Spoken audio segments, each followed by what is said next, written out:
Hello, everyone. This is Bob Miglani. We're going to get started. It's 8 p.m. Eastern time. There he is. Hi, Randy. How are you? Nice to see you. Good to see you. Nice to Wonderful. be on.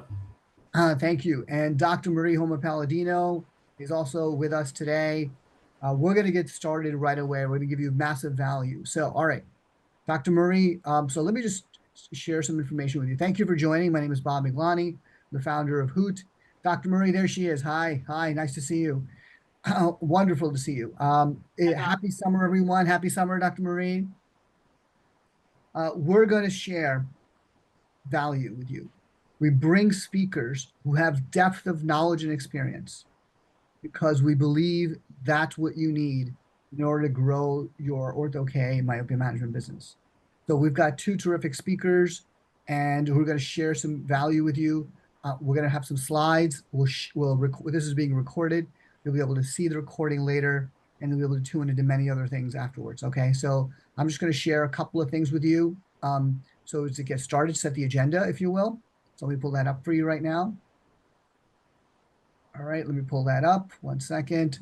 It's really about today. There it is. Okay, there it is. I got you now. Okay, here's the agenda. Let's go. People. All right. So, what are we going to talk about? Best practices. This meeting's open to everybody.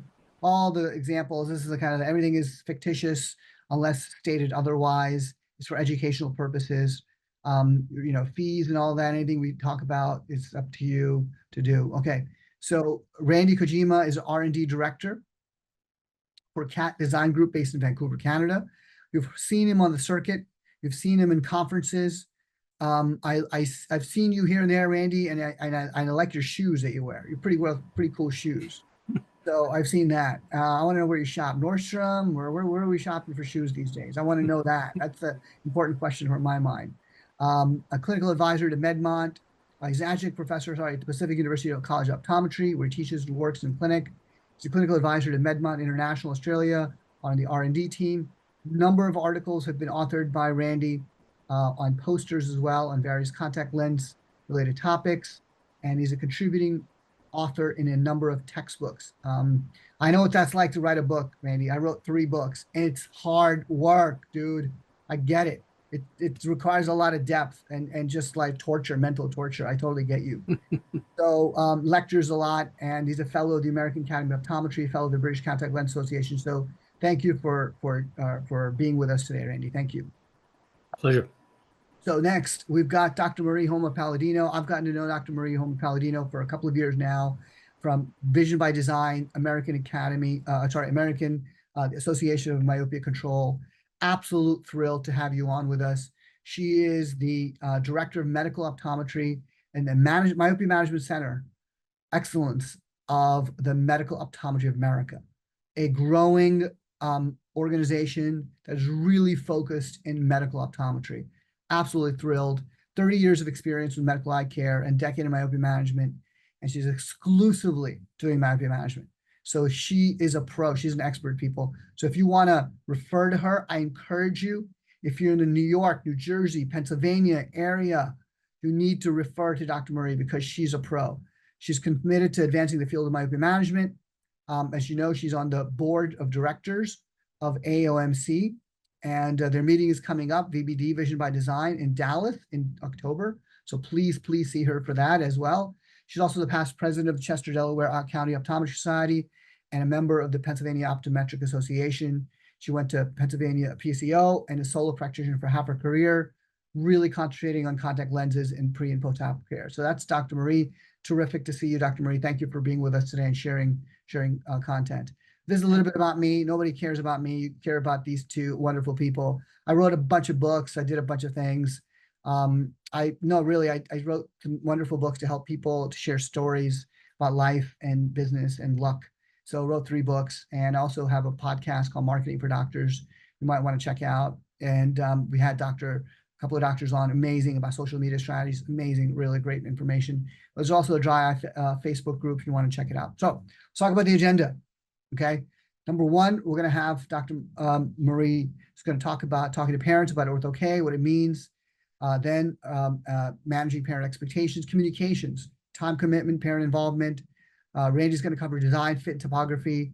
I'm going to have just one slide, some of the things we've learned working in Hoot, 140 practices now countrywide.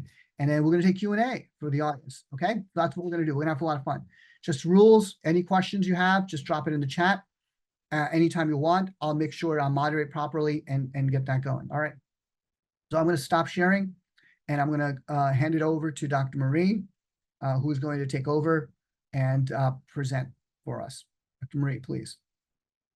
All right, thanks very much. Appreciate it. I'm going to be sharing here. And okay, so I think everybody can see my screen. Not yet. Not yet. Oh, I've got to hit the right button. Yep.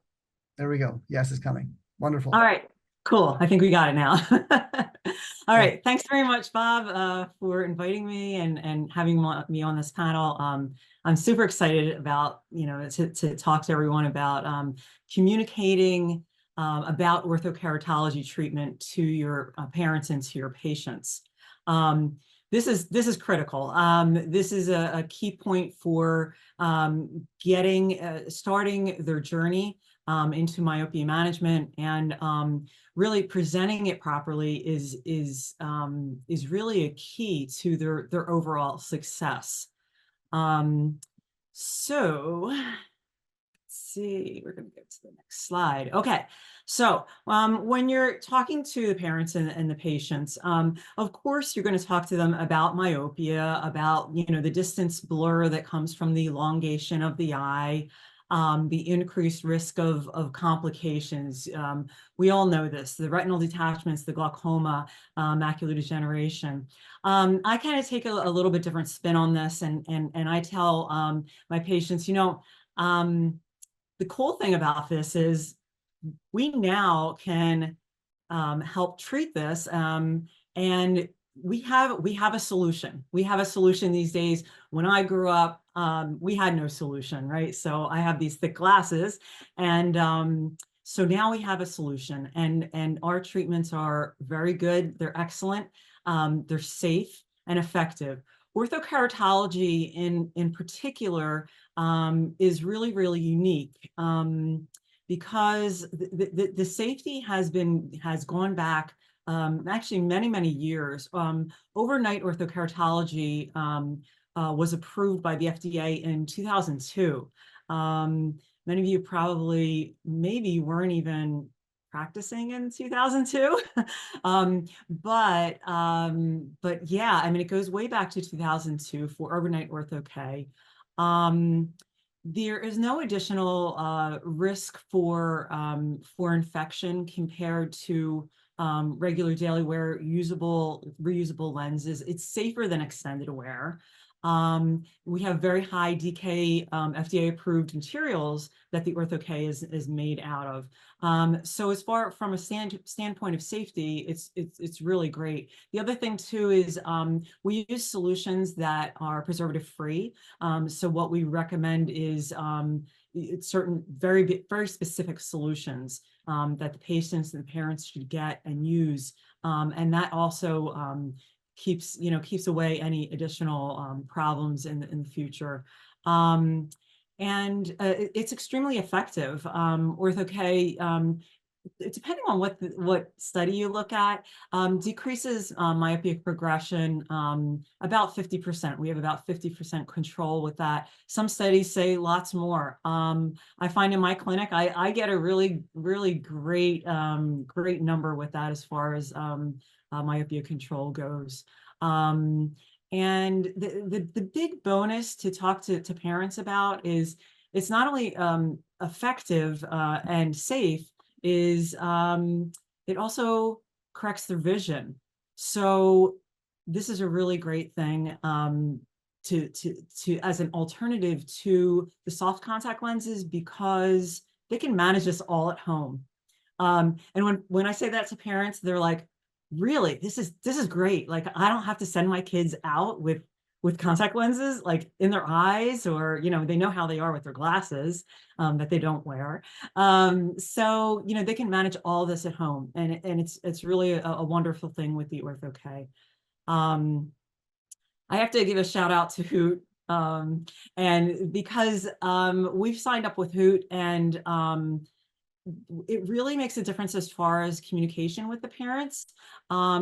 So when they actually get to our office, they've already gotten information about myopia, about the different treatment options. So they have those educational materials that they can look to for, you know, the information is just right at their, basically right at their fingertips. So it's not the first time that they're hearing it when they're getting into our office. But you know, Hoot has actually been a really great resource for us and for the patients before they even get into our office. Okay, so what does this mean for the child? It means freedom. Freedom from the glasses, freedom from contact lenses, freedom from anything. They can just be a kid. They can do whatever they need to do. Their vision is going to be clear all day into the night. They can do all of their activities and you know, do all of their hobbies and everything. I have a lot of kids who swim. So for any kind of water sports, if they have to wear a helmet or you know, makeup like stage makeup, if they're in dusty environments, if they, you know, ride horses, or if they are riding bikes and things or racing, they, you know, it doesn't interfere with their helmet and you know, goggles and things like that. Studies do show that there is definitely an increased sense of confidence and higher self-esteem with these kids. And that's a really, really important part of Ortho-K, and they just have this freedom to be and to do whatever they need to do. And they know they are actually helping themselves. They know that they are making their vision better because they can see it. It's very tangible, so they can see that. And so then they're actually even more motivated because they know, like, oh, if I put this thing on at night, I don't have to wear it during the day, and I could do everything I need to do. Plus, I'm helping my vision. So it's really awesome for the kids. Managing expectations can be a little bit tricky. You know, you do have to put that out there in the beginning. I talk to my patients about vision and comfort and what it means to be successful with the Ortho-K. Vision wise, I mean, I will tell them, you know, we expect about 50% on the first night. A vast majority of my patients actually get better than 50% on the first night. The higher RXs, the higher prescriptions might wear off like later in the day for the first day or two. But I encourage them to like keep on doing it. It's going to get better and better and better. And it does.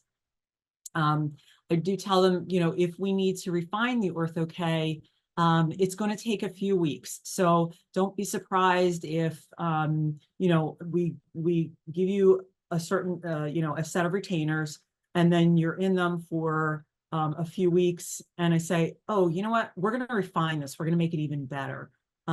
We just exchange it out. Parents get worried about that because we're like, do I have to pay again? And I'm like, no, you don't have to pay again. It's just, we just exchange them out. Don't lose them. And then we do also talk about comfort. They're like, oh, does it hurt? Does it hurt? They think like, oh, it's hard. It's gonna hurt my eyes. And you know, I do tell them, you know, you're gonna feel it. You feel it in the beginning, but the idea is you close your eyes and you're sleeping with this. So when you close your eyes, you actually don't feel it that much. And we also use artificial tears. We use tears to actually kind of have it as a little cushion. So you're going to be putting drops in your eyes, and we sort that right away. If the patient is going to, you know, and the parent is excited about Ortho-K, I actually have them start using the artificial tears right from the start, even before, you know, they leave the office. I'll put a drop in and say, hey, see what this is like. And they're like, oh yeah, you know, it doesn't burn, it doesn't sting. It's not like the drops you get your eyes dilated with and stuff like that. So, so that actually gets them ready for that coldness and the fluid that's going to be on their eye. The other thing that I do is I actually ask them to, hold open their eyelids, and we'll show them, like, actually, hold your top lid, your bottom lid, and then with a clean hand, just put your finger on the white part of your eye, don't touch the color part of your eye, and hold it there for 3 seconds. Count like 3 Mississippi, or whatever word you want to use. And if they can do that successfully, like, they're going to have absolutely no problem putting in the Ortho-K. And I'll tell them, this is a process. And do you remember the last time, or the first time, that you ever, say, if somebody plays an instrument, right? First time you ever picked up an instrument, did you even know how to hold it? And they're like, no. So it's a skill. It's a new skill. They'll learn it, and they learn really, really, really well and really quickly. So they just have to be, like, patient with themselves. So it does get more comfortable as time goes along. I tell them not to worry about the myopia control. We're gonna actually look at that every single time they come in. So they don't even have to worry. That doesn't even have to be on their radar. And their success is related to, first of all, wearing the Ortho-K. And it's just taking care of their eyes, washing their hands, washing their face, making sure that they're putting the drops into the bowl of the Ortho-K, putting drops in their eyes, also coming for their follow-ups, and just asking questions, being open to, be comfortable enough to ask any questions, or address any issues that might come up. The big question that I get a lot is, how long does my kid have to be in this? And I said, well, it's reversible. So they're going to have to be in some kind of myopia control at least until they're done high school. Some of them, if they're going on to college or into like a graduate school, count on them still being in this. So half of myopic children are still progressing at age like 16 and 17. And about 10% actually will progress through their 20s, not at the amount, not at the same rate that they did when they were younger, but they still progress. And if they're in higher education, we know that the increasing myopia is actually related to near work. If they're doing a ton of near work, they need to be in some kind of myopia control. Time. So we do talk about this time commitment. So it's a time commitment for the patient, for the parent, and for the doctor. I'll tell the parents, we need to have a bunch of follow-ups in the very beginning. So we do the teach, that's one appointment. I look at my patients 1 to 2 days afterwards, 1 week, 1 month, 3 months, 6 months, 9 months. It sounds like a lot, but I want to keep that child really monitored until we know for sure that they're doing really, really well with the Ortho-K. The years after that, actually, I only see them every like 4 months. So that's like 2 visits during the year, and their yearly exam, or I might just see them at 6 months in a year. I have a few patients that I only see once a year. Ideally, I like to see them twice a year, but some of them, they actually live in other, actually, I have a patient who lives in another country. She's very stable. She comes in once a year. So they need to come in for their follow-up. So that's a commitment. Assertion and removal. That's the other thing. In the first few months, it's going to take a little bit of time. They have to settle themselves down for the evening. It takes a little bit more time for them to put them in and take them out, but they have to have time designated for that. As the amount of time increases as they wear it, the more they wear the Ortho-K, their insertion and removal time goes down. So us, for doctors, we definitely need to set aside time for consultations, for the fitting appointments, for the follow-ups. You need to basically be available for the patients, 24/7, 365. Whether that means giving them your cell phone number, or if you have, a call service or something, you need to actually let them have access to you. It doesn't happen very often, but sometimes there are, problems and emergencies. Most of the time, they're just some questions that are actually easy, and it actually gives you some time to connect with the patient if it's off hours. This is where the importance of your myopia coordinator comes in. Your myopia coordinator can really address, any questions before they even get to you. You want to make sure that your myopia coordinator communicates with your parents for the follow-up exams, and also keep track. We actually always schedule the patient before they leave the office, so they haven't even left, to go home, and they've already got their next appointment or two appointments set up already. So we do keep them in, on track for their appointments. This is another real benefit with Hoot. It educates the parent and the child on an ongoing basis. They get their questions answered, like they'll get actually little bits of information here and there, so they can actually go back and be like, oh yeah, I think there was a video about that somewhere, and they'll actually go back and they'll actually look at that video and get their question answered, and they don't even have to call us. So it really reduces our time for the myopia coordinator and for you in the office. It also increases the engagement with the parent, because they're kind of like, oh wow, like they almost feel connected with you through Hoot, which is actually really a kind of a cool thing that I didn't realize at first. So it's really awesome. So there's involvement for all of us, right? So the parents, the child, us as doctors, the parents and the kids, they need to be involved in the insertion and removal. The parents in the beginning, they kind of hover over the kids, but then as they get more comfortable, the kids actually will, they'll take it on themselves, and they'll do their own thing. It's really important for the parents to have a very good positive attitude, and be very patient with the kids in the beginning. They do a great job, but they also do need encouragement, I would say. The kids need to be, reminded about hygiene. Wash your hands, wash your face, wash your eyelids. It's amazing how many kids don't wash their lids and their lashes. So I always talk to them about that, especially if they're wearing makeup, to definitely do that.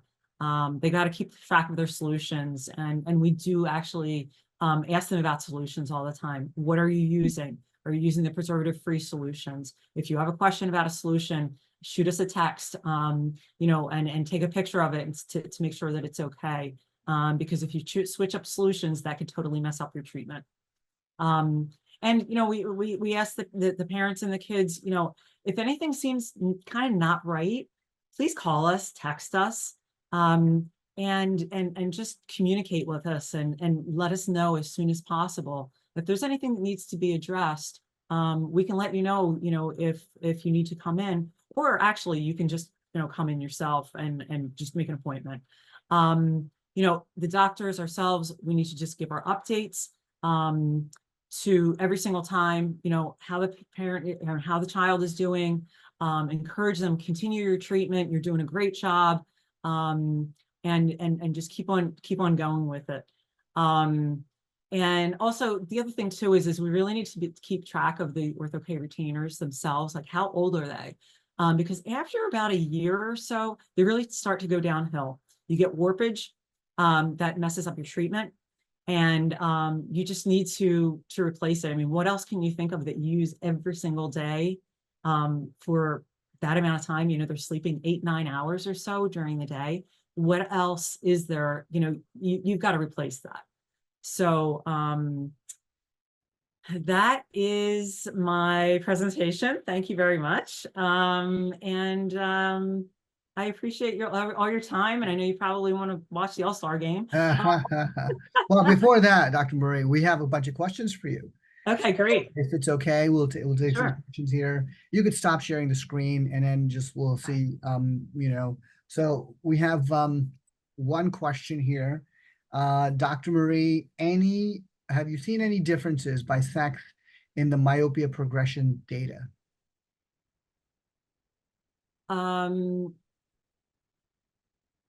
Can you So I guess, repeat that are again? there any differences between, I suppose, a male, boys versus girls in terms of myopia progression? So I go off of the charts, the axial length. So we take axial length at every single visit, and that's how I really determine if this is if it's a true change, and if we're on track or we're not on track. I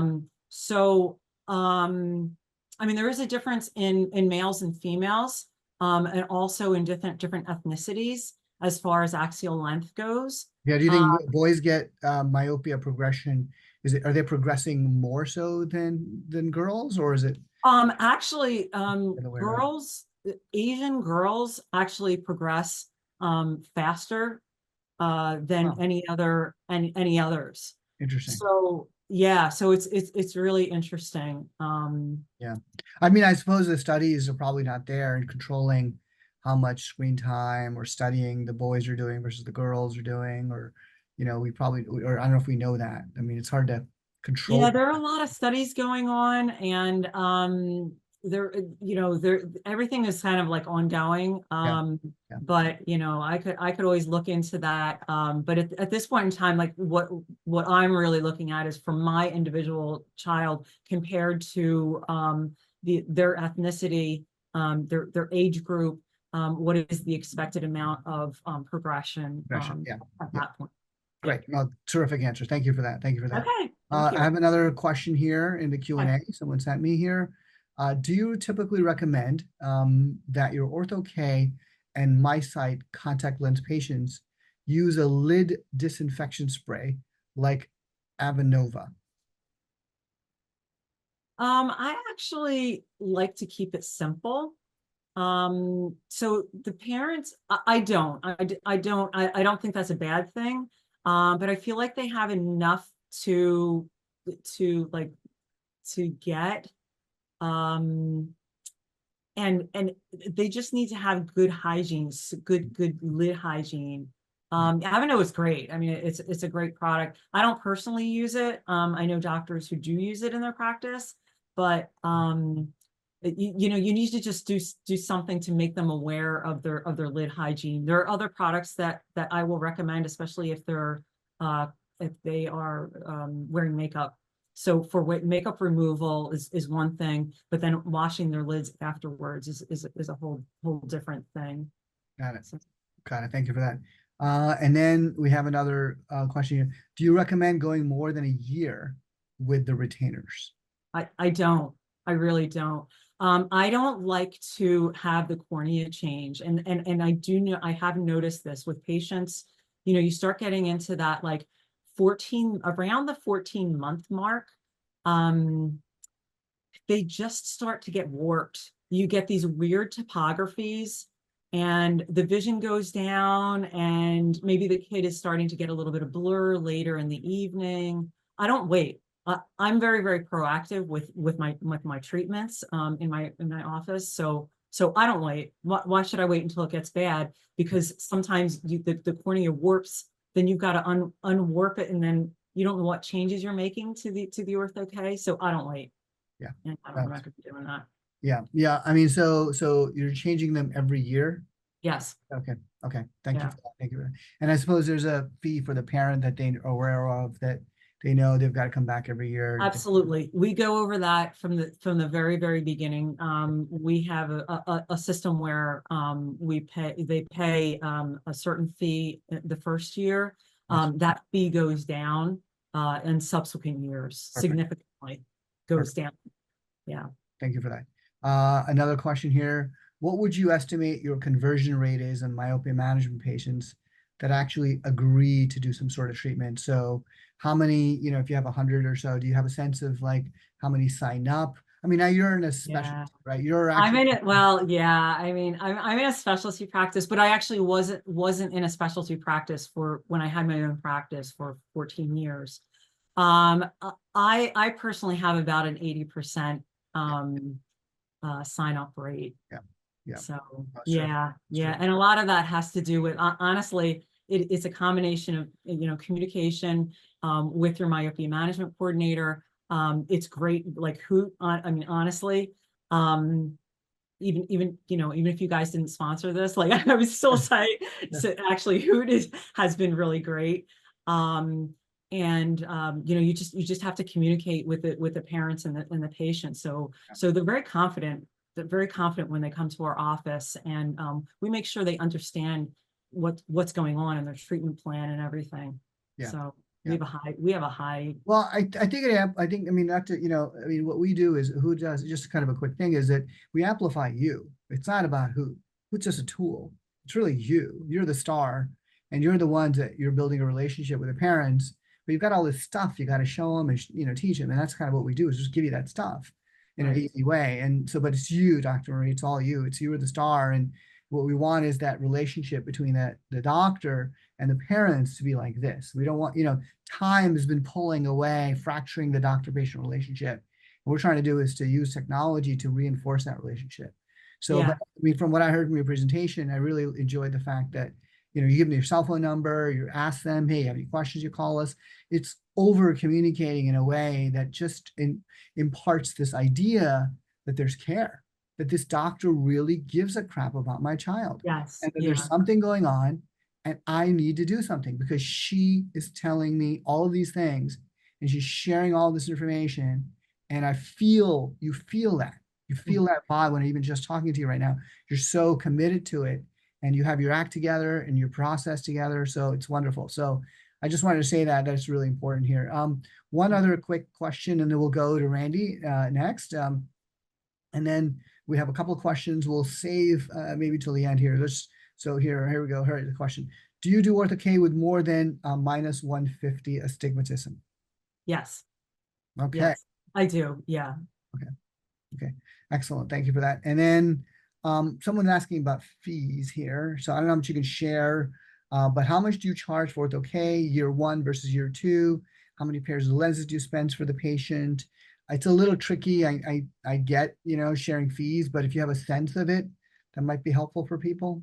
You could always email me or get in contact with Bob and we can discuss that Sure. offline. I'd be happy to talk with you about our fees. Wonderful. Thank you. And then just for whoever asked that question, I think Jessica, we have a class that we teach. It's about 45 minutes. It's part of the Hoot system. It's a fee strategy class and fees and forms, contracts, and all those different things. We've taken a look at 140 practices across the country and we've seen what others do. And there's a lot it's like how many you do year 1 and what's after year 2 and so on. Do you do a 2-year program, a 1-year program? Do you include the lenses? So it's a lot going on. So we'll save that for another time.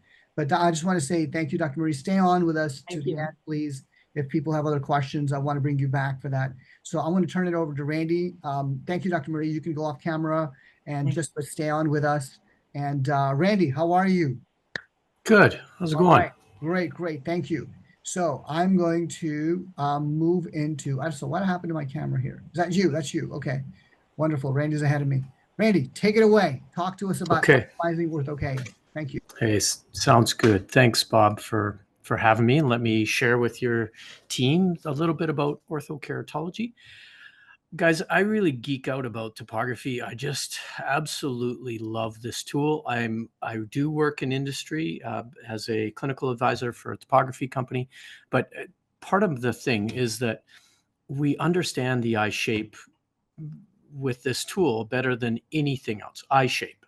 And with specialty contact lenses like Ortho-K, that's so critical. So it's really one of those pieces in your arsenal that gives you so much information for almost any patient, but then specific to Ortho-K, you just can't operate without it, obviously. And I know that's part of the reason why we're here. So, hey, let's begin. Now, how can you be successful in orthokeratology? You know, what does it take to get a really good outcome? And obviously this is important because if we start a patient out with the wrong lens, we send them home with that lens, we thought maybe it was dispensable and it turns out it wasn't, everything's going in the wrong direction, you know, we've just wasted 2 appointments. So it's really critical that we have good data to begin with, so we get the right first lens, so we get the right initial outcome. One of the simplest things that you guys can do is take the visible iris diameter. That literally is one of the most important metrics in designing any contact lens, and very specifically the Ortho-K lens. You know, as you can imagine, you're fitting this bigger lens. It's usually within 0.5 to 0.8 millimeters of the visible iris. So you're almost using up all of the cornea. So you really need to be accurate. You don't want it to be too small. You don't want it to be too big.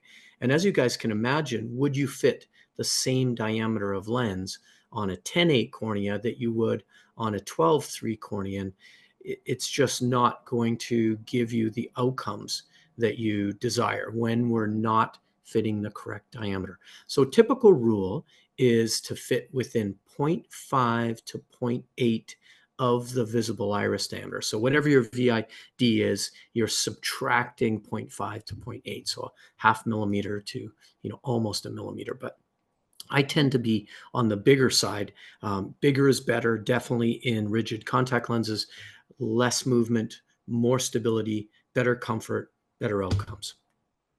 Now, with topography, that's obviously that tool that we're going to use to begin with.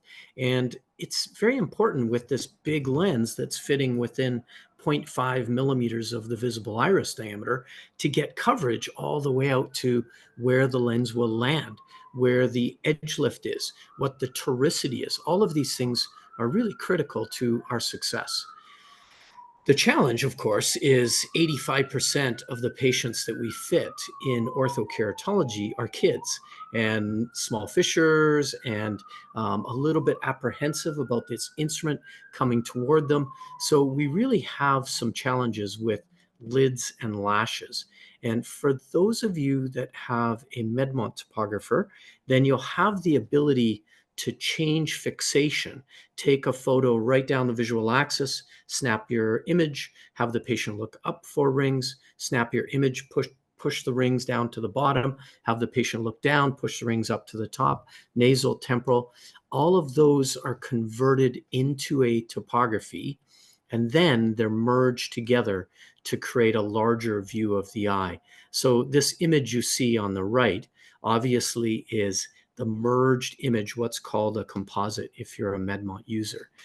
You can see the single image, a individual capture, has much less coverage because we've got lids and lashes in the way.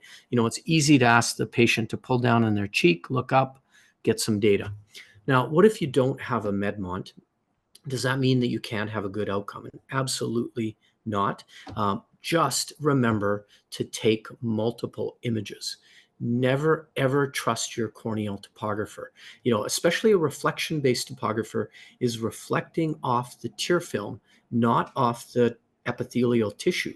So if the tear film's constantly in flux, then you're always measuring a moving target. So that's why you always take multiple images. That way you can look at them together as a group and say, are they reproducible? Do we see the same image 4 times over? That gives you some confidence of accuracy. Now, when you assess eye shape, this is kind of the beginning of candidacy. Is this a good candidate or a bad candidate for Ortho-K? And I might ask you all to look at these images and pick out the ones that you think are good candidates for Ortho-K and which ones maybe you're apprehensive about fitting. You know, as an example, your spherical cornea, would be your easiest eye shape to approach. Just purely talking topographical shape. There isn't astigmatism to deal with.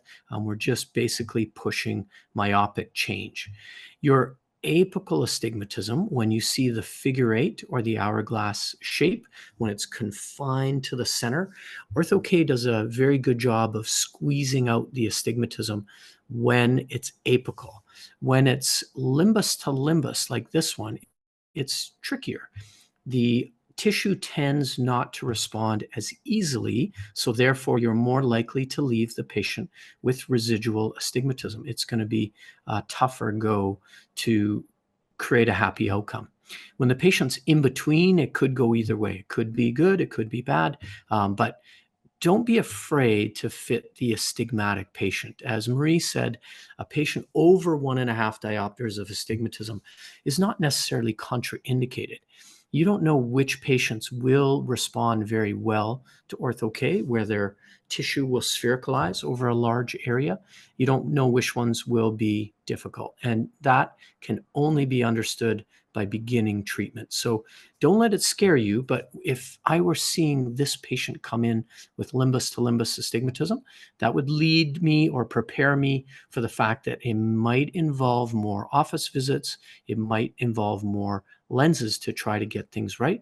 And a overall cancellation of Ortho-K might be possible. It's a higher percentage chance than if the eye is apical or limbus, apical or spherical. A oblique astigmatism isn't so contraindicated, but when you see these weird shapes in the eye, like this hard right turn, this peninsula in the eye shape, that makes me a little bit nervous. Like maybe I did a poor job of the topography. I might want to take additional maps. Against the rule isn't contraindicated, but just be aware that these patients are more likely to have residual cyl left over. So you know that up front, you're prepared. This eye doesn't really show a very normal shape. It's not spherical, it's astigmatic, but there's like a hole in the center. Is that tear film breakup? There's this real steep spot up here on the superior cornea. Is that from lid force that's constantly pressing on that portion of the eye that could cause the lens to ride a little higher? You know, just look for the symmetries and asymmetries that might suggest this is a easy or difficult case. Now, one of the things that's really helpful to do right up front is to look at what's called the sagittal differential. And what that is it's kind of like the K readings and the corneal astigmatism, but you're comparing the depth of the eye across the flat meridian, the depth of the eye across the steep meridian, to the point where your Ortho-K lens begins to land down. And what this tells you and I is that when the eye has 30 microns or greater, when the depth difference between the flat and the steep is 30 or greater, that's a patient who really is best served in a toric landing lens. So this patient has 36 microns of height differential. That's somebody I am definitely thinking toric landing, so that we're going to have the appropriate 360-degree landing, appropriate centration, comfort, and hydraulic force, because we're going to seal in that reservoir all the way around, giving us the best possible tear layer force to create the changes that we want. Now, what's possible if you do the best job that you possibly can with your topography? And I know for many of you, it's going to be your technician or your Ortho-K expert in the practice, the person that helps you while you're seeing your general eye care or primary eye care. That person can do a really wicked good job. Now, if you're in an absolutely controlled environment, like in these two studies out of Hong Kong Polytechnic, they were able to achieve a 95 and a 97% first fit success.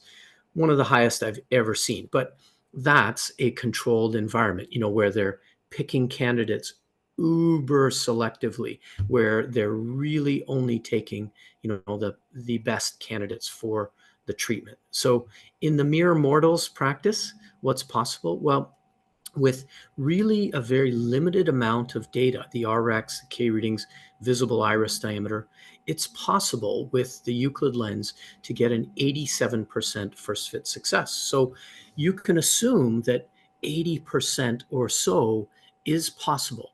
If you're not achieving 80% first fit success in Ortho-K, then we need to look at our processes. Do we have a dedicated topographer? Is it a screening topographer? Because they're not going to be as accurate as you need for the job, as an example. Are we using a toric landing when we need to be? Are we choosing the right diameter? Simple stuff like that can really help you to improve that first fit success. So keep that in the back of your mind. Now, when we do Ortho-K, this is what we're looking for in the pattern.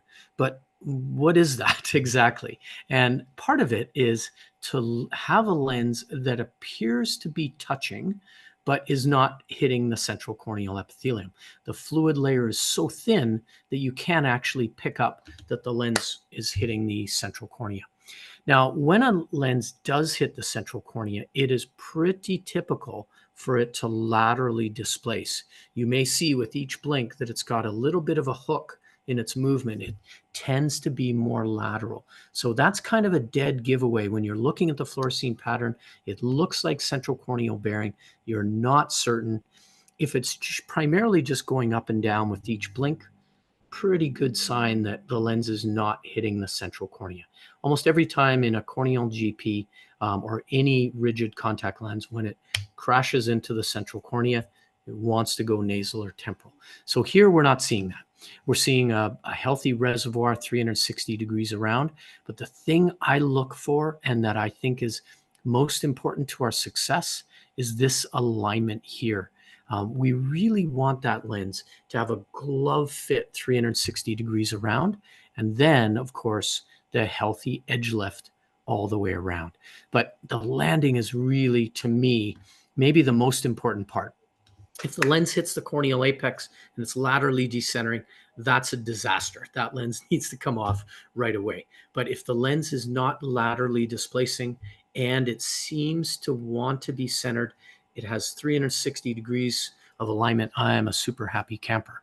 But fluorescein can be very tricky. And if any of you are relatively new to Ortho-K practice, you might be feeling a little apprehensive about what is an acceptable pattern and what isn't. And I want you to watch this lens. Watch the fluorescein change from the first instilling of the stick to a period of time after blinking. It just completely changes. I mean, here it looks like we have inappropriate landing 360 degrees around. The lens may lack an appropriate amount of toricity, but watch what happens when we first begin the video. It's going to look relatively good 360 degrees around right now. So my point is just, don't get too hung up on fluorescein. It is super misleading, and the lens does not work in this environment that you're looking at. It works with the patient closing their lid over top of the lens. You have no idea where that lens will center when the patient relaxes their lid over top of that lens. So if the fluorescein pattern is showing you a lens like this that wants to stay on the cornea, the patient is not grossly uncomfortable with the lens, then just dispense it. Never get too hung up on the fluorescein. So when in doubt, just begin treatment. If the lens isn't dispensable, if the lens can't stay on the cornea, if the lens is horribly uncomfortable, if you're already seeing a gross amount of staining, then for sure we're going to discontinue wear and we're going to refit. But if it's looking even remotely acceptable, let's just begin treatment, because you can be very surprised by the worst looking fluorescein pattern can result in a perfect Ortho-K outcome. And conversely, a wicked good fluorescein pattern can result in a bad Ortho-K outcome. So don't rely too much on fluorescein. Use the follow-up as the way to determine if your lens is ideal. Now, of course, we're going to check the slit lamp exam. We're going to make sure that we are negative of any adverse signs. We're going to do a quick check of acuity. But the big thing that we want to get to is the topography. That's where we learn almost all. I mean, the slit lamp is absolutely critical to our post-wear response, but after that, it's let's get to topography. And that's because when you do what's called the subtractive map, in some topographers, it's called the difference map. In others, it's called the comparison map. When you get to this tool, this function, it's going to tell you so many things. The RX change, the treatment zone position, the treatment zone size, the myopia controlling effect, how good the treatment is for myopia or for slowing down myopia. And then it'll tell you the lens centration in the closed eye environment. So the topography is going to tell you so many things. What you're going to do, and it's a bit confusing if you've never done a subtractive map, it's basically taking A minus B and giving you the difference before Ortho-K compared to after Ortho-K. And over here on the right-hand side is what's changed. So if you look only at the post-wear map, you know what the cornea is now, but you don't know how the cornea has changed. And that's where the subtractive map is so critical, because it's going to say, this is what the cornea was. Now it's different. It's now this. But how is it different? By what magnitude is it different? And that's what the subtractive map does. So if you're not using this, you need to learn how to use it. Use Bob and the Hoot team, use their resources. You can also look up my name in YouTube. There's a whole whack of videos related to pre and post Ortho-K topography.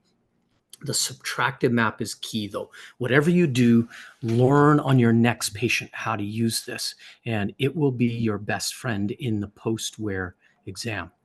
So there are two analyses that you're going to use. One is called axial, one is called tangential. So the first one, the one that I use in the beginning, I use the axial first, then the tangential. So in this case, what creates the axial changes that you see here? And you notice this blue treatment area, this area of epithelial compression, of flattening, of myopic reduction. That's created where the lens is close to the eye surface, where your fluid layer is uber thin. And that fluid layer being so thin compared to the reservoir being so thick creates a compressive force, pushing the epithelium down.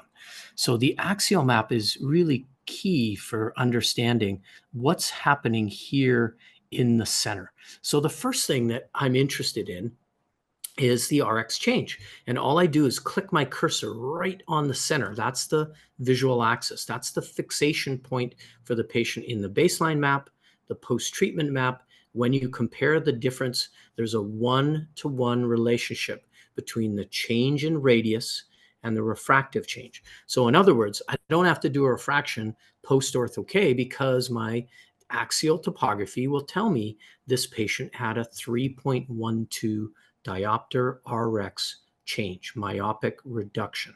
So axial map. Can't get this from the tangential map. It's not as accurate. Another thing the axial map tells us is the treatment zone position.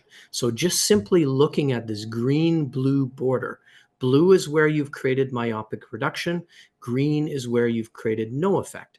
And you see by this border, this red dotted line I drew, that my treatment zone is relatively well centered to this eye. Here in the center, that's the visual axis. You might argue on this left eye, it's a little bit high and a little bit temporal, but man, we'd be splitting hairs if we were calling this a bad outcome. It's beautiful. Another thing the axial tells you is the treatment zone size. We know in Ortho-K, the bigger the treatment zone, the better for adults, the worse for kids. Kids need a small treatment area. That gives them more aberrations, more defocus, better myopia control. So the smaller the treatment area, the surface of blue flattening, the better this is for myopia control. So here, from green to green, where you see the blue effect underneath, that's your treatment zone size. So another thing we learned from the axial map.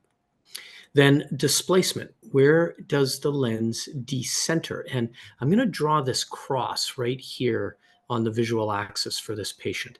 And then I want you to look at the contours, the red, orange, yellow, green. Where do you see this eye displaced? Would you agree with me that this eye is kind of pulled north and maybe a little bit temporal? And when you look at the outcome on the subtractive map, you can see similar findings. It's well-centered, but it's slightly superior, slightly temporal, because it's following the natural eye displacement. Another thing we learned from the axial map. We can look at the astigmatic changes, both pre and post-treatment. It's typical that ortho-keratology lenses cut the astigmatism in half. So if you have a 2-diopter corneal astigmat before Ortho-K, there's a pretty good chance you're going to leave the patient plano or +50 -1. So don't be surprised if you can't push out all the sill all the time. Now, the tangential is the one that most speakers and most experts rely on, but you're missing a lot with the axial map. The axial map tells you everything visual. The tangential map tells you one thing only, the position of the lens in the closed eye environment. So if you're leaning on a tangential map, you're missing a lot of valuable information. Use both axial and tangential. Now, what are we looking at on the tangential map? We're really very focused on this red ring of paracentral steepening created by the reservoir, where the lens is far above the eye surface with all that fluid layer pulling on the epithelium. So we can use the position of this red ring to understand lens centration. We can also use the blue ring. And of course, you can see when we overlay the fluorescein pattern, this is where the alignment zone of the lens is. So this is kind of cool because the only part of an Ortho-K lens that should mechanically, with lens pressure, alter the eye surface is this alignment zone. This is the only part of an Ortho-K lens that should physically touch down on the eye. Everything inside of this alignment is created by tear layer forces. So creating the epithelial changes is all this hydraulic force. So when you look at the tangential map, you're looking at the position of this red ring in relationship to the pupil. You're looking at the position of the blue ring in relationship to the pupil. So use both the red and the blue to understand where's your lens positioning in the closed eye environment. And then you can also use it for displacement, looking at the baseline shape of the eye. Where is it? Is it decentered one way or the other? How will it affect the centration of our Ortho-K lenses? So use the subtractive maps. If I could leave you with one thing only, maybe two things. One, take really good baseline topographies. Two, learn how to use the subtractive map. It's going to tell you so much about your treatment in Ortho-K. Now, we won't have time to talk about all the various outcomes, like bullseye is the preferred topographical effect following Ortho-K, but there's also central island, smiley face, frowny face, and lateral decentration. This you can learn from Bob and the Hoot team. Get some resources, some videos that will walk through these various outcomes and what they mean. Why did we get a central island? Why did we get apical corneal steepening? That means that the lens is too far off the corneal apex. It's creating a suction force pulling the epithelium in the center, not compressing the epithelium. It means the periphery of the lens is too tight. So each one of these topographical outcomes tells you what you did right or what you did wrong. So they're like a roadmap for success in Ortho-K. If you understand the topographies, you understand what you need to do next. Maybe nothing. In the case of a bullseye, you don't need to make any changes. In the case of a frowny face, the lens riding low, if the baseline cornea is low, then you know this is maybe as good as it gets. So there's plenty to learn from the post-wear maps. Find some resources to help you out if you're relatively new to this topic. So just in a review of all that we've discussed, take really good topographies. Take multiple topographies. I take at least 4 topographies baseline, because your baseline topography is the most important. It's the one that's going to determine the initial outcome. It's the one that you're always going to use in your subtractive maps. You're always referencing what the cornea was in the beginning to what the cornea is today. And every day after that, it's always in reference to the baseline map. So this topography is so important to you. So take multiple maps. Overdo the number of maps just to be anal retentive, and be sure that among that grouping of maps, you have a good one. Then don't get too reliant on fluorescein pattern. If the lens is wanting to stay on the cornea, if you don't see any obvious signs it's not going to work, then just continue and let the subtractive maps determine your next step. Do we need changes in this lens? Do we just continue and let the lens achieve full effect? So all of those things are considerations. If you don't have a topographer, then you might consider the Medmont. It's considered the gold standard for Placido-based topography in Ortho-K. There are 2, the Meridia Classic and the Meridia Pro. Both versions do topography, have contact lens software, and do tear film assessment.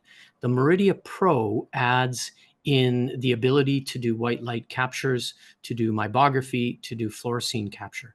So if you need a tool that's wicked good accurate, then the Meridia is really the tool you want to use. Now, the last thing I wanted to leave you with is, when you start Ortho-K, it can be very intimidating. I'm sure those of you who have fit a lot of Ortho-K are familiar with this. It's nice to have a partner like Hoot to kind of guide you and provide assistance. The team at the lab, the Euclid consultants, are there to walk you through this entire process. So I could send them the baseline topographies. I could send them the photography all in one single export file, or I could send them the post-wear maps. Let their consultants import them into their Medmont software, assess what's going on, and guide me through the process if I'm uncertain what to do. So the consultants, absolutely key to the process. So I'll end it there. I hope this has been valuable to all of you, whether you were a neophyte or a advanced user. And Bob, maybe I'll stop screen share and pass this back to you. Wonderful. Randy, thank you for explaining things in such a thoughtful way. I really appreciate the way you present, because it gives you kind of confidence. And so really, thank you. Let's get to some questions. We've got a lot of questions here, Andy, for you, for Dr. Marie. Sorry, let's go into some of your questions for you here. Let's see here. I'm not sure if it's for you or for Dr. Marie. So well, I'm just going to say it out loud, and then you guys can say, okay, this is for me. Have you ever attempted to use toric for central cornea, not toric landing zones?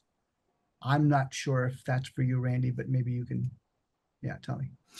Yeah, I'm assuming this question is asking whether you use a toric optic zone or a toric base curve in the lens. And if that's the case, yes, there are times when we undershoot the toricity, limbus to limbus case as an example, high corneal sill case, where you need an additional hydraulic force across the steep meridian. So yes, definitely there are needs for customizing the tear layer shape in especially the high astigmatism or limbus to limbus. Marie, any thoughts about that? Yeah, I've had situations where I've had to do that. I think it's a little bit more advanced type of a thing that you do, but yeah, there are situations where that cornea needs that. Otherwise, you're not going to get the results that you need. You're going to have displacement. It's just not going to work well. So Right. Yeah. Okay, thank you for that. So we've got another couple questions here. Is a Tomy topographer acceptable to start Ortho-K? Yeah, I think it's accurate. So that's a really good start. I'm not sure about coverage, but I wouldn't be afraid to give it a try. And, remember that your success rate should be 80% or higher. So if your first fit success is not achieving that, then I think you want to consider a different topographer. But as long as you're getting that 80%, then you're in the sweet spot. I myself, I typically have around 80. And, you'd think being such a topography geek, I would get to 95%, but, you're going to struggle to get there with tough eyes like high sills, high myopia, displaced apexes, eyes that the lens just wants to do this when you put it on eye. So getting really high percent success can be a challenge. And if you're getting 80, I think you're doing okay. Thank you for that. So another question here, do we have any data on how much plus power we should be pushing within the pupil? Any data to show differences in success if that plus is superior, nasal, temporal, or inferior? Or as long as we get a plus 3D in the pupil, we will achieve the best results? Question. Whew, that's such a good question that we do not have answers for. Well, I might start this by asking you, how much ad should you give every patient in a multifocal soft lens for myopia control? I mean, we don't have a lot of flexibility, right? They're typically fixed values of ad. So to your point, does a -1 patient require a 3 ad, or do they only really require a 150 ad because their eye hasn't stretched, because you're not dealing with such a curved surface? Don't know the answer to that. But I think where we could also use soft lenses as a guide is, we typically don't go less than 2 diopters of ad in a multifocal soft lens for myopia control. We similarly shouldn't be under +2 of defocus in ortho-keratology. The one thing the research is clear about, it doesn't tell us what amount for each patient. We can't look at little Johnny versus little Susie and say, you need this much ad, you need this much defocus. But what we can say is the more defocus, the more spherical aberration, the better. Marie, I'd love your thoughts on this topic because it's such an important one. Yeah, so this is really very, very patient specific. The more so we know that younger kids progress faster. We know that we need to have more control, and we want a higher ad for if they're younger and if their myopia is higher. So yeah, I mean it's extremely very specific to your situation, like how old your child is and what their myopia is, what their axial length is. Like so there's a lot of variables. I don't think there's really like one answer to that. Yeah, you go as high as you can, and there is a limit. There is a limit. So I mean with the Ortho-K, if you're gonna change your Jessen factor, there's only so much you can go before you do actually touch that cornea. So we don't want that to happen. And it's very specific for each kid. Hey, recent findings from the last couple years have told us that the more the Ortho-K lens decenters and the smaller the treatment zone, the better the myopia control. So achieving the perfect bullseye doesn't appear like it's what we really need or want to do. So if you're seeing a decentered treatment zone with a very small area of blue flattening, that might actually create better myopia control than worrying about, what degree of defocus are you creating somewhere. So that's a pretty exciting finding because it's almost impossible to have a perfectly centered Ortho-K lens. They're almost always decentered a little bit. So yeah, kind of great news. All right, so we've got a couple of other questions. We'll take 2 more. I'm sorry, there's a lot of questions here. And just if you have time, Randy and Dr. Marie, if that's okay with you, just take 2 more questions real quickly. Okay, For thank sure. you for that. So, okay, Can you explain how binocular vision results affect how you handle a myopia management case? Have you ever tried Ortho-K as an amblyopia patient? Marie, I might defer to you, not my expertise. Okay. Yeah. So we know that kids who are euphoric actually will progress at a higher rate, or actually are more likely to be myopic. So if they're pre-myopes, they're more likely to progress into myopia more quickly, and they also will, if they're already myopic, they will be they'll progress faster. So you've got to watch out for your ESA4s. The other thing is if you've got a high lag of accommodation and a high ACA. So they are the kids that you are extremely motivated to get into some kind of myopia program. And they may even be the ones that you do combination treatment for. I mean, I have a few kids who I do combination treatments for just because I know that they're going to be progressing. They're young, but they've got a high ACA. So it's a little bit complicated, and you just have to look at those factors, that binocularity, and look at their accommodative status. And take care of the myopia quicker.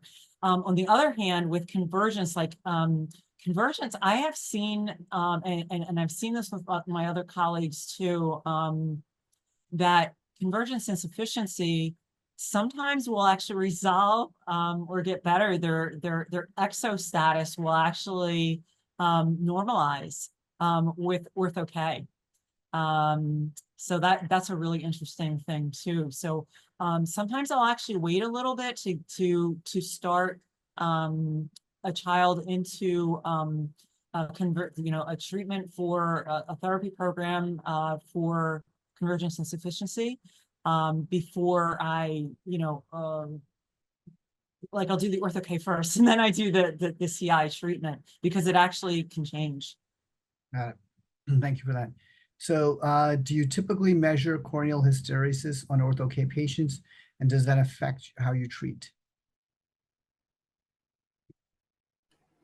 There's been quite a lot of work on that topic, and it has come out pretty inconclusive that hysteresis is going to provide a roadmap for, who's going to be an easy case, who's going to be a difficult case, whether we can achieve 8 diopters of central flattening or only 1.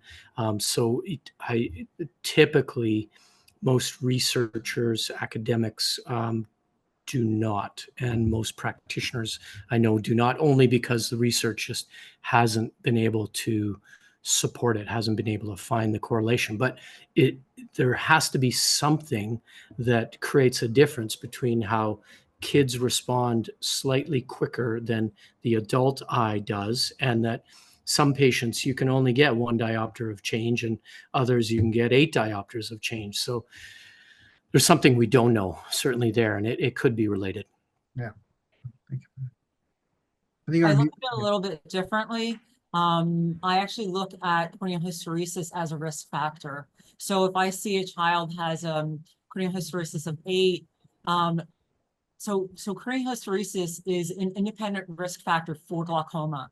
So if you see that child already has a risk factor for glaucoma, you're much more motivated to get them into a myopia management program, and to keep them as low a myope as possible.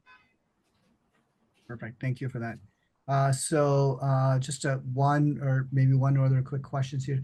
What type of lenses will go to lenses for these limbal to limbal or high astigmatism cases? I'm sure that question. What if the question is, what can we do for our limbus to limbus Yeah. astigmats to try to get a better outcome? Yeah. Then I think the key is to have perfect 360 degrees alignment that will help to lock in that hydraulic force all the way around. So that would be an absolute key. being sure that your diameter is big enough as well, so that you're, again, creating the seal all the way around, but also promoting centration of the effect. Because if we have a decentered Ortho-K lens, then we leave the astigmatic effect as an asymmetric. So they go from having symmetric astigmatism to having asymmetric astigmatism, which, you know, isn't going to be such a positive shift in their HOAs. So that might be a thought. But, you know, really, we just have to put the lens on eye and see what happens. Because it's interesting with kids, we can undershoot their astigmatic correction, their topographical astigmatism. We can leave them with all kinds of corneal sill, and they're unaffected visually. The adults, completely a different story, that we have to address that corneal sill. So it does depend. Right. Excellent. All right, so let's kind of wrap it up here. One last thing, I think someone here, just some of the MX files, I think this might be for you, Randy, are too large to email. Is WeTransfer an acceptable program for us to send these files, or is different program the lab prefers? Is that for you? I don't know. Yeah, I mean, any of the softwares or the apps that allow us to send big files. I mean, Hightail is one of them, ShareFile, Citrix. I mean, there's so many options, but anything that lets you send the big files, because they can definitely be, you know, like approaching, maybe not a gigabyte, but certainly they're up there in megabytes. Yes, yes, no, for sure. Thank you. All right, so let's just wrap it up. I want to be thoughtful of everyone's time. I want to thank Randy, and thank you, Dr. Marie Homa-Palladino, for your time. Really, really great insight, terrific insights. We had a number of other questions. One that's important that I want to kind of, you know, talk about, just sort of mention, is the big questions. How do you start and grow your specialty clinic? And I'd love to have you on, Dr. Marie, at some point to talk about that. That was a question for you. So maybe we do another event where we just have a live stream or something, just talk about that, because it's a big topic on its own. And that's one of the things we do to help doctors like yourself do that. So a little plug for us. If you want to get a hold of us, bob@gethoot.com. All the links are there. Dr. Marie, thank you. Randy, thank you so much. Thank you, everyone. Have a great evening and the rest of the day, and have a great rest of the week. The recording will be available live tomorrow on our gethoot.com/events. Thank you. Have a good night. Bye, everyone. Thank you.